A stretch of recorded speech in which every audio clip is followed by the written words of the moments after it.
প্রচুর পরিমাণ দুর্ঘটনা বেড়ে গেছে। যারা প্রফেশনালি ড্রাইভিং করে তাদেরকে একটা প্রশিক্ষণ দিতে হবে। বিআরটি আসলে এমন একটা উদ্যোগ নিচ্ছে।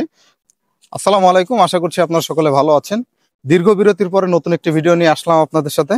তো আজকে আসলে একটা বড় ধরনের আপডেট দিতে চলেছি, যে বিআরটিএতে খুব বড় ধরনের একটা আপডেট আসতে চলেছে। সেটা হচ্ছে ড্রাইভিং লাইসেন্সের উপরে পরিবর্তন আসবে। এটা এখনো এসে পারেনি।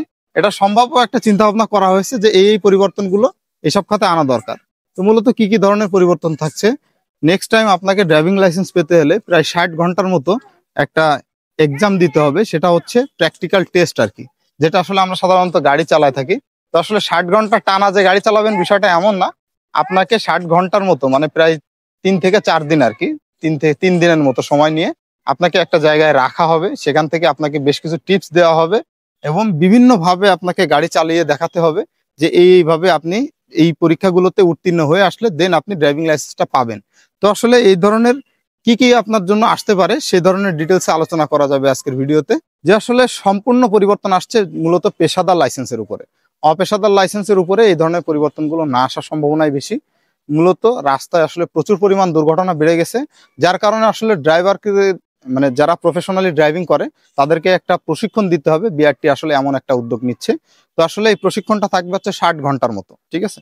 তো এটা হচ্ছে যারা মূলত ড্রাইভিং লাইসেন্স প্রত্যাশী আছেন তাদেরকে এই প্রশিক্ষণটা দেওয়া হবে। এটা মূলত যারা বড় গাড়ি ড্রাইভ করে তাদের ক্ষেত্রে, মোটরসাইকেল এরকম কিছু না। তো আসলে যারা পেশাদার ড্রাইভ করে আর কি, প্রাইভেট থেকে শুরু করে আপনার হচ্ছে পরিবহন, বাস, ট্রাক এই ধরনের আর কি যে গাড়িগুলো আছে, পেশাদার লাইসেন্স যারা করবেন মূলত এই পরীক্ষাটা হচ্ছে তাদের জন্য। এটা আসলে পরীক্ষাও বলতে পারেন, ট্রেনিংও বলতে পারেন। মূলত 60 ঘন্টার মতো একটা টিপস দেওয়া হবে আপনাদেরকে যে কিভাবে রাইড করলে আপনারা সঠিকভাবে রাইড করতে পারবেন এবং রাস্তায় যাতে দুর্ঘটনা কমে আসে। মূলত এই জন্যই এই উদ্যোগটা নেওয়া হবে। আপনাদের জন্য একটা সুখবরও থাকছে, সেটা হচ্ছে এই যে 60 ঘন্টার কথা বললাম, এখানে আপনাদের ঘন্টা চুক্তিতে বিআরটিএ থেকে একটা ভাতাও প্রদান করা হবে, আমি যতদূর শুনেছি বা জানি। তো এইটা হচ্ছে আজকের মেন বিষয় ছিল। আর এই টপিকের উপরে আরো বিস্তারিত আসলে আমি আপনাদেরকে আপডেট দিব। ধন্যবাদ ভিডিওটি দেখার জন্য।